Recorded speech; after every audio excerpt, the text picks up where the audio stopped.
Hello everyone, this is Sunil Kumar, lecturer in psychology, Daita Hamirpur. Dear trainees, welcome in this session. I am here to discuss your third unit,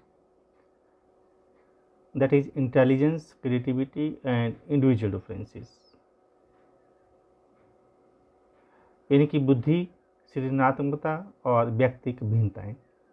तो आइए देखते हैं इस unit में हमने अभी तक किन किन विषयों के ऊपर चर्चा करी। सबसे पहले हमने समझा कि इंटेलिजेंस होती क्या है। इंटेलिजेंस की अलग अलग परिभाषाएं देखी कि intelligence is a rational thinking, या ये समायोजन की योग्यता है, इंटेलिजेंस सीखने की योग्यता है, या इंटेलिजेंस एक अमूर्त चिंतन की योग्यता है। तो इन भिन्न भिन्न पहलुओं को हमने जाना इंट्रोडक्शन के तौर पर कि इंटेलिजेंस हम कहते किसे हैं, और इन सारी चर्चाओं को, इन सारे पॉइंट्स को हमने कैटेगराइज किया उसकी काइंड्स में। इनकी जितनी भी लोगों की मान्यताएं हैं, कईयों ने कहा समायोजन करने की योग्यता, कईयों ने कहा निर्णय लेने की योग्यता, कईयों ने कहा किसी काम को जल्दी करने की योग्यता, कईयों ने कहा सीखने की योग्यता, समायोजन करने की योग्यता, तर्क करने की शक्ति, याद करने की शक्ति, स्मरण करने की शक्ति। तो अलग अलग तरह से लोगों की जो मान्यता रही, इन सारी योग्यताओं को हम कैटेगराइज कर रहे हैं 3 कैटेगरीज में, और उनके आधार पर हम इंटेलिजेंस को समझते हैं। तो हमने इनको वर्गीकृत किया इंटेलिजेंस को 3 वर्गों में। एक अब्स्ट्रैक्ट इंटेलिजेंस, दूसरा कंक्रीट इंटेलिजेंस और तीसरा सोशल इंटेलिजेंस। अब्स्ट्रैक्ट इंटेलिजेंस में हमारी जो अमूर्त बुद्धि है, उसमें चिन्हों, शब्दों के चर्चा करी, जो संकेतों को या संख्याओं को या सूत्रों को जानने की जो योग्यता है, उसको हमने अब्स्ट्रैक्ट इंटेलिजेंस की कैटेगरी में रखा है। दूसरी, इसके अलावा जो बच्चे की को करिकुलर एक्टिविटीज़ की परफॉर्मेंसेस, जैसे बच्चे की आपकी ये कह लो कि नाचने की, नृत्य करने की जो योग्यता है, वो हमारी कंक्रीट इंटेलिजेंस के अंतर्गत आती है। इसको हम ठोस या मैकेनिकल या गत्यात्मक बुद्धि भी कहते हैं। तो ये भी खेलों में भाग लेना या नृत्य में भाग लेना, ये दूसरे प्रकार की कंक्रीट इंटेलिजेंस में आती है।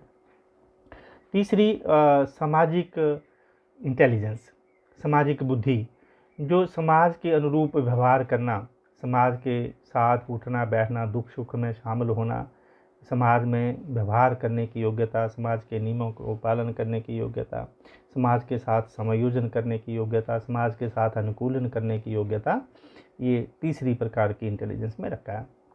तो एक यानी कि अब्स्ट्रैक्ट इंटेलिजेंस है, एक कंक्रीट इंटेलिजेंस है और एक सोशल इंटेलिजेंस है। तो इन 3 कैटेगरीज में हम इंटेलिजेंस के स्वरूप को, प्रकृति को समझते हैं। अब इसके बाद जो दूसरा प्रश्न हमारा बनता है, जो भिन्न भिन्न थियरीज जो मनोवैज्ञानिकों ने दी है, इंटेलिजेंस के बारे में कहा है, उनकी चर्चा इस यूनिट में हम करते हैं। आपको याद होगा, एक सबसे पहले हमने चर्चा करी थी यूनिफैक्टर थियरी की, यूनिफैक्टर थियरी ऑफ इंटेलिजेंस। जो बिने थे हमारे, जिन्होंने एक काम में इंटेलिजेंस होगा वो दूसरे से भी अच्छा होगा। अगर एक बंदा, कहते बिने ने कहा था कि जो एक आदमी एक काम में इंटेलिजेंट होगा तो दूसरे काम को भी उतनी इंटेलिजेंस के साथ वो करेगा। अगर एक मानव फिलोसफर बना, अगर वो वैज्ञानिक बनना चाहता तो वो अच्छा वैज्ञानिक बन सकता था। या जो विज्ञान के फील्ड में गया, अगर वो दार्शनिक दर्शन के फील्ड में आता, दार्शनिक बनना चाहता है तो वो अच्छा दार्शनिक बनता है। यानी कि इस थ्योरी के मुताबिक जो आदमी एक काम में इंटेलिजेंट है वो दूसरे काम को भी उतने इंटेलिजेंटली करने में सक्षम होता है। तो ये थी हमारी यूनिफैक्टर थ्योरी, एक आकार की ये सिद्धांत बुद्धि का। इसके बाद हमने चर्चा करी थी 2 फैक्टर थ्योरी की, जो कि स्पीयरमैन ने कहा था कि आदमी की कोई एक योग्यता नहीं होती है, बल्कि 2 प्रकार की योग्यता होती हैं। उनको नाम दिया था उन्होंने, एक जनरल एबिलिटी और एक स्पेसिफिक एबिलिटी, एक जी फैक्टर और एक एस फैक्टर। जनरल जो आम योग्यता होती हैं, स्पेसिफिक जिस योग्यता के लिए वो विशेष रूप से जाना जाता है। जैसे महात्मा गांधी के अगर गुणों की बात करें, स्पेसिफिक योग्यता के, तो वो अहिंसा और सत्य के लिए जाने जाते हैं। मदर टेरेसा उनकी व्यक्तित्व को, उनकी इंटेलिजेंस, जो उनके व्यक्तित्व में जो इंटेलिजेंस है उनको वो मानवता की सेवा के लिए जाना जाता है। तो कहते हैं कि एक आदमी में आम सामान्य योग्यता होती हैं और कुछ एक विशेष योग्यता होती हैं जो उस व्यक्ति में नियत होती हैं, जिन कामों को वो बड़ी निपुणता के साथ, बड़े कौशलों के साथ कर लेता है, वो उसकी स्पेसिफिक एबिलिटीज़ होती हैं।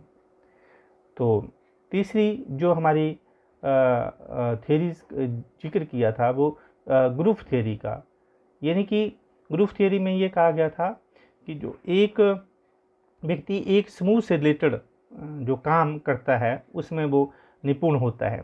जानो मानो लिटरेचर के फील्ड में वो एक अच्छा कहानीकार हो सकता है, कथाकार हो सकता है, अच्छी कहानियाँ लिख सकता है, अच्छा वो वक्ता हो सकता है, अच्छा वो एंकर हो सकता है।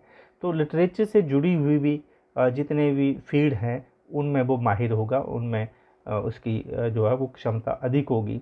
इसी तरीके जो मानो मैकेनिकल एबिलिटीज़ में, तो उससे जुड़े हुए काम जो मैकेनिकल में, चाहे वो इलेक्ट्रिकल का है, मैकेनिकल का है, बिजली से संबंधित है, कोई और टेक्निकल काम है, उन कामों को वो अच्छे तरीके से कर लेगा उससे जुड़े हुए फील्ड से।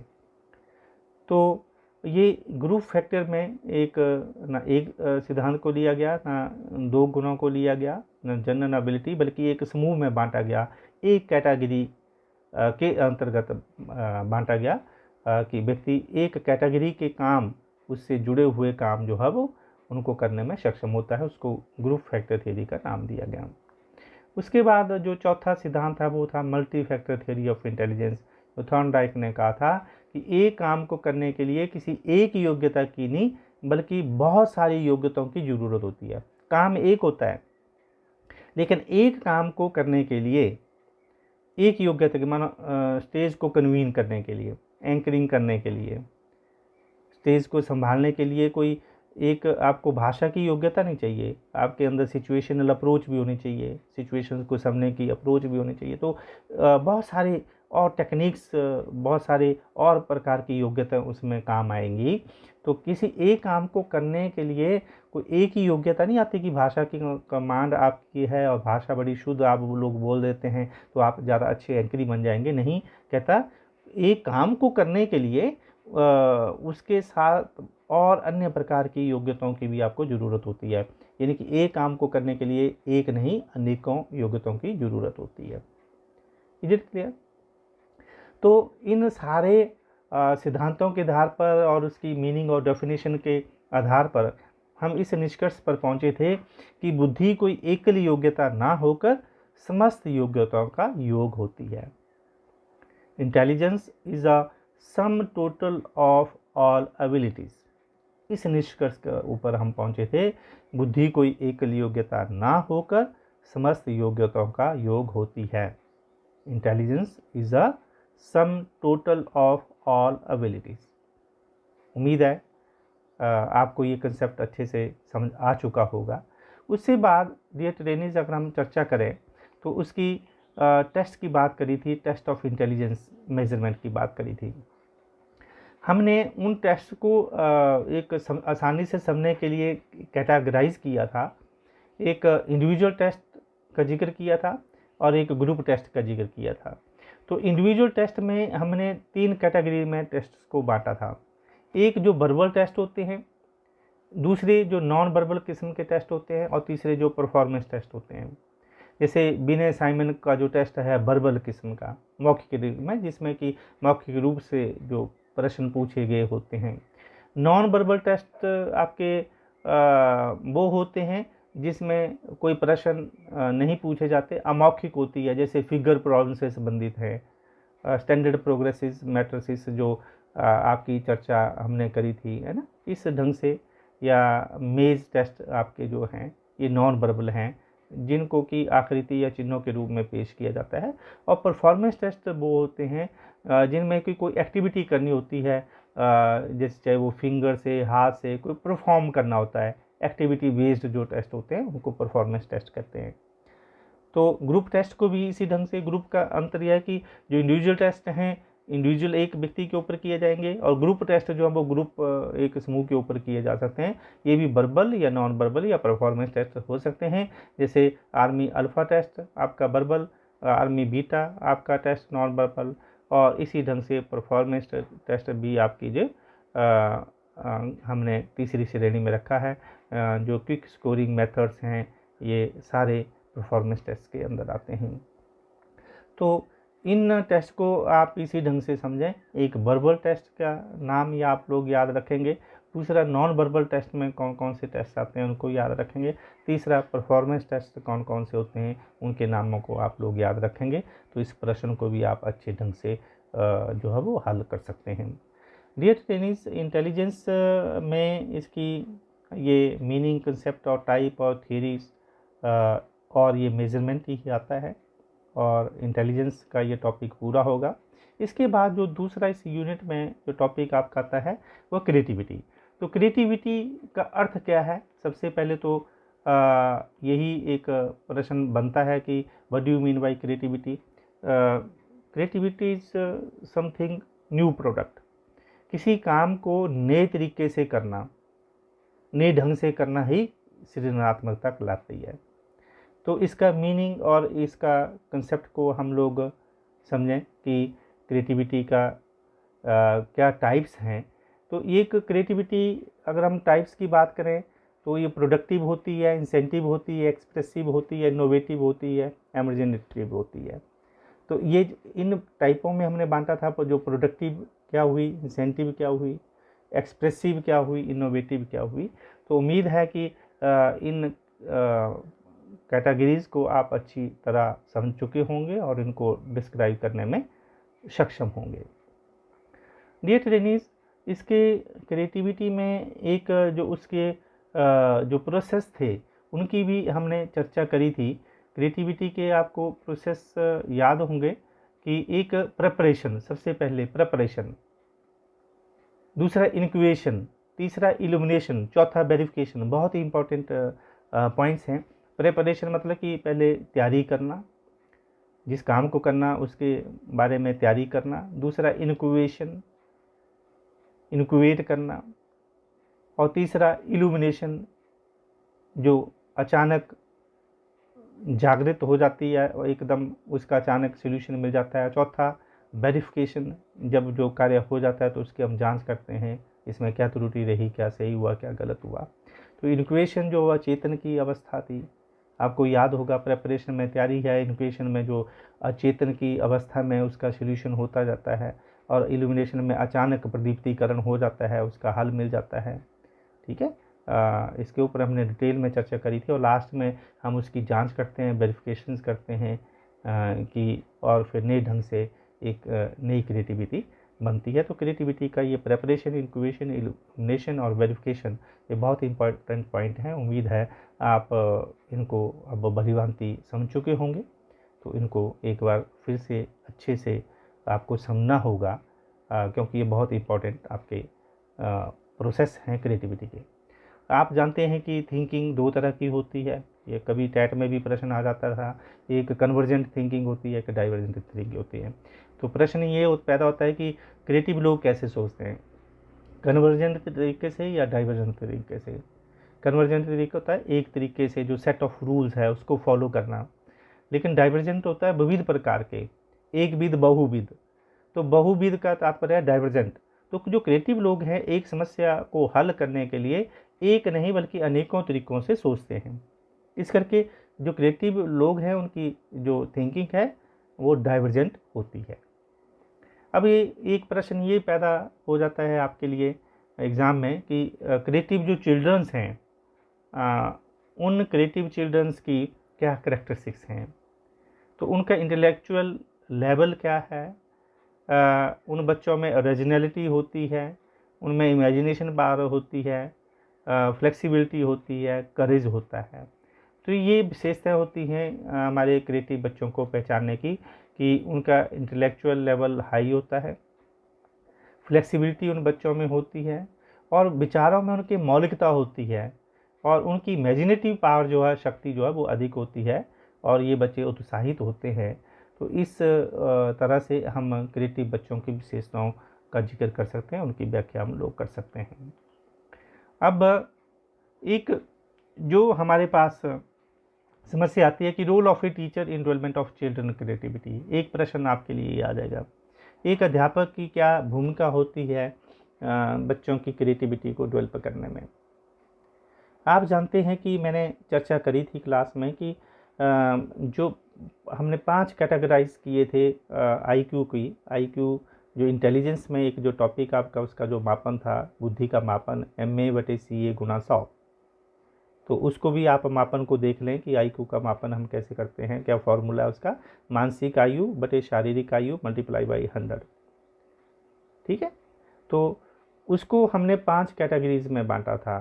एक एवरेज जो 90 से 110 के बीच में है, वो एवरेज कैटेगरी के, और वो 20 हमने और बढ़ा लिया था यूनिट, यानी कि 111 से लेकर 130 तक जो अबव एवरेज, और 130 से ऊपर जो थे वो जीनियस हमने उनको कहा था।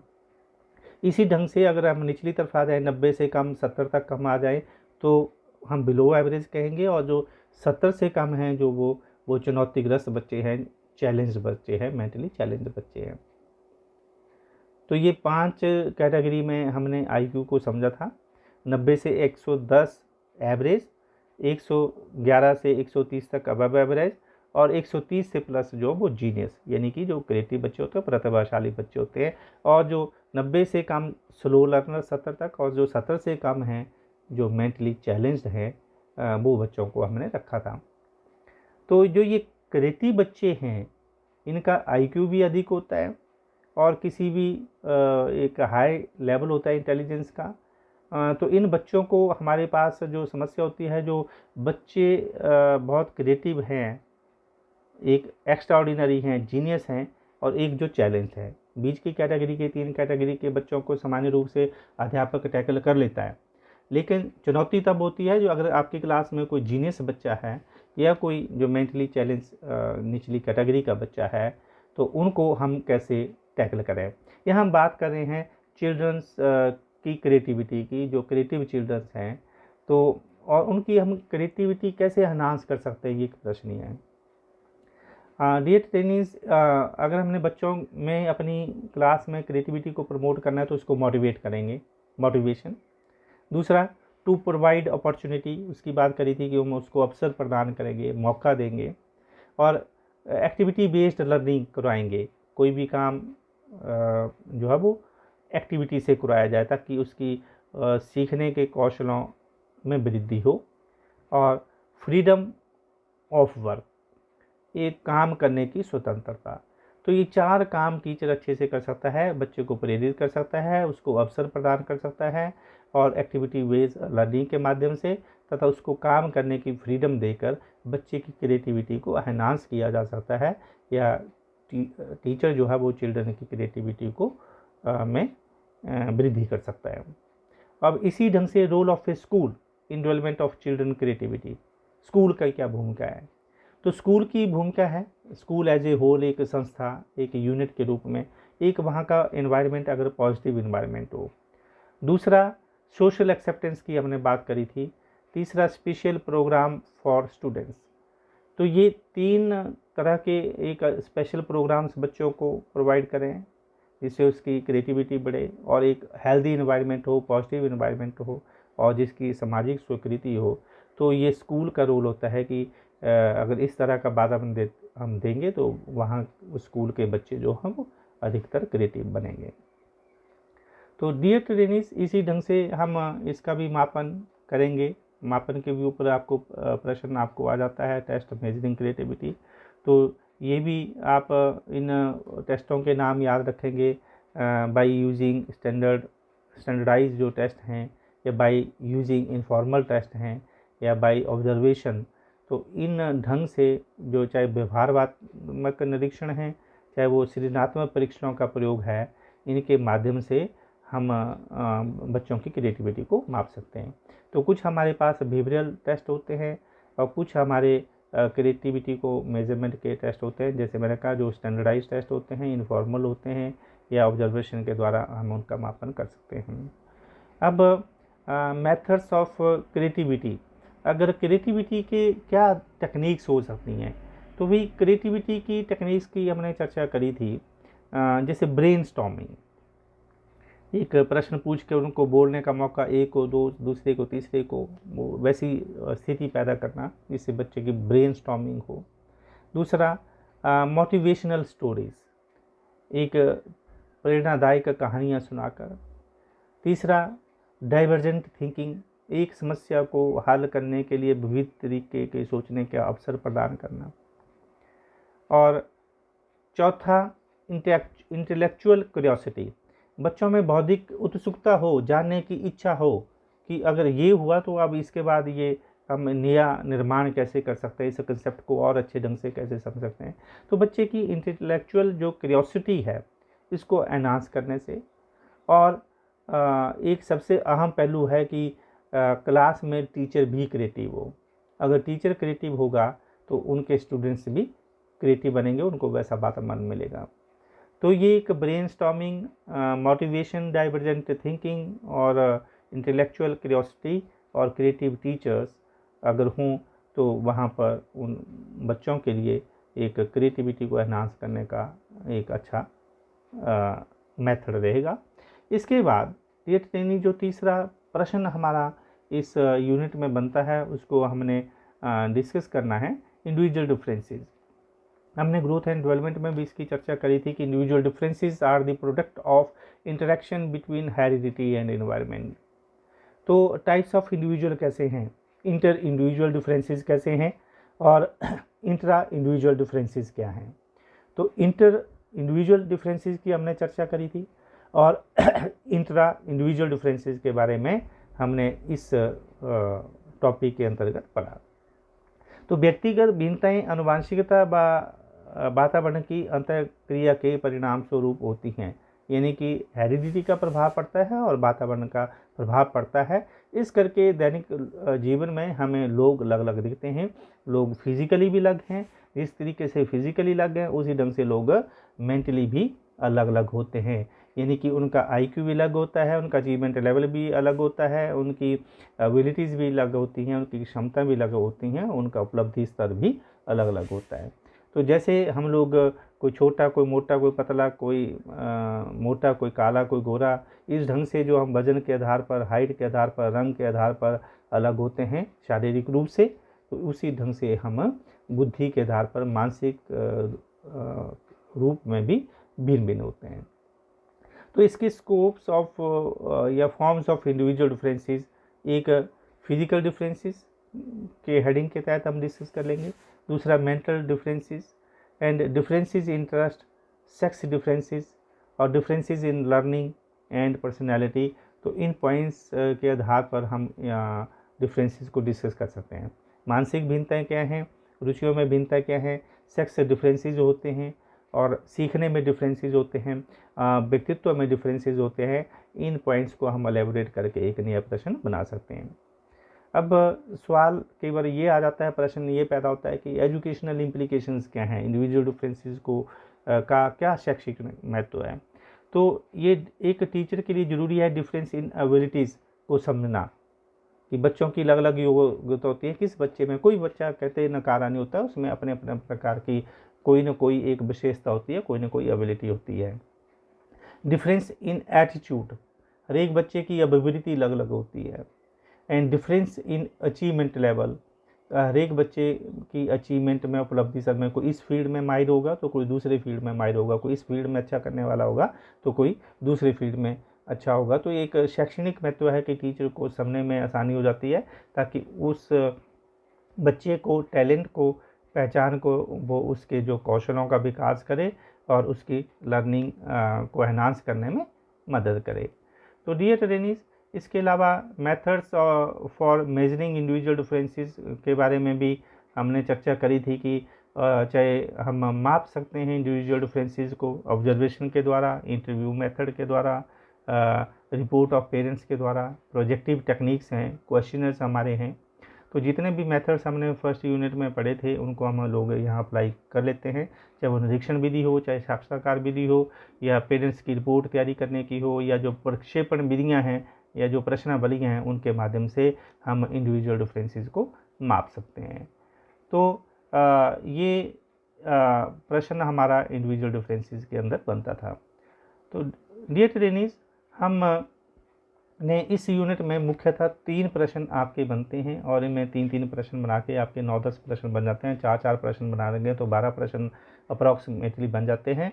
तो एक बार फिर से रिकैप हम लोग करें। इंटेलिजेंस में हम क्या करेंगे, उसकी मीनिंग, कंसेप्ट, टाइप्स और थियोरीज, ये और एक मेजरमेंट। तो ये प्रश्न आपके मुख्यतः बनेंगे कि इंटेलिजेंस का मीनिंग क्या है, उसका कंसेप्ट क्या है, उसकी टाइप्स क्या है, उसकी थियोरीज, जो 4 थ्योरीज का हमने जिक्र किया, और measurement of IQ, MA over CA divided by multiply by 100, MA over CA multiply by 100, ये IQ की मेज़र करने की यूनिट रहेगी। तो ये एक प्रश्न आपका ये इंटेलिजेंस का। दूसरा क्रिएटिविटी के ऊपर भी इसी आधार पर उसका मीनिंग, कंसेप्ट और प्रोसेस और characteristics of a creative learner, एक प्रश्न ये बन सकता है, या फैक्टर्स अफेक्टिंग क्रिएटिविटी, और लास्ट में मेजरिंग क्रिएटिविटी। तो 2-2 नंबर का कई बार ये प्रश्न आपको मेजरमेंट के ऊपर भी पूछा जा सकता है। और तीसरा प्रश्न इस यूनिट में आपके इंडिविजुअल डिफरेंसेस, उसका भी मीनिंग, कंसेप्ट, नेचर, टाइप्स और कॉजेज ऑफ इंडिविजुअल डिफरेंसेस, जिनकी हमने चर्चा करी कि individual differences are the product of interaction between heredity and environment. तो इस ढंग से अगर आप जब हमारी कंसेप्ट फॉर्मेशन होती है, किन्हीं टॉपिक्स को हम उनकी अवधारणाओं को समझते हैं, तो किसी भी प्रकार का प्रश्न आ जाए उनको हम अटेम्प्ट करने में सक्षम होते हैं। तो इन चीज़ों को आपने क्रैम नहीं करना है, लेकिन जो इंटेलिजेंस या क्रिएटिविटी या इंडिविजुअल डिफरेंसेस के जो 3 मुख्य प्रश्न यहाँ बनते हैं, उनके पूरे कंसेप्ट्स को आप अच्छे ढंग से समझें। अगर कंसेप्ट आपका क्लियर होगा तो किसी भी तरह का इनडायरेक्ट प्रश्न आपसे अगर पूछा जाता है तो उसको बनाने में, उसकी व्याख्या करने में आप सक्षम होंगे। ये तभी संभव है अगर आपके सारे उन टॉपिक्स के कंसेप्ट्स क्लियर हैं। तो मैं फोकस कर रहा हूँ कि किसी भी टॉपिक को क्रैम करने की बजाय उसके कंसेप्ट्स को की क्लैरिटी होना बहुत आवश्यक है। तो इस यूनिट में इंटेलिजेंस, क्रिएटिविटी और इंडिविजुअल डिफरेंसेस में इतना ही। उम्मीद है अब आप इस यूनिट के किसी भी प्रश्न को करने में सक्षम होंगे।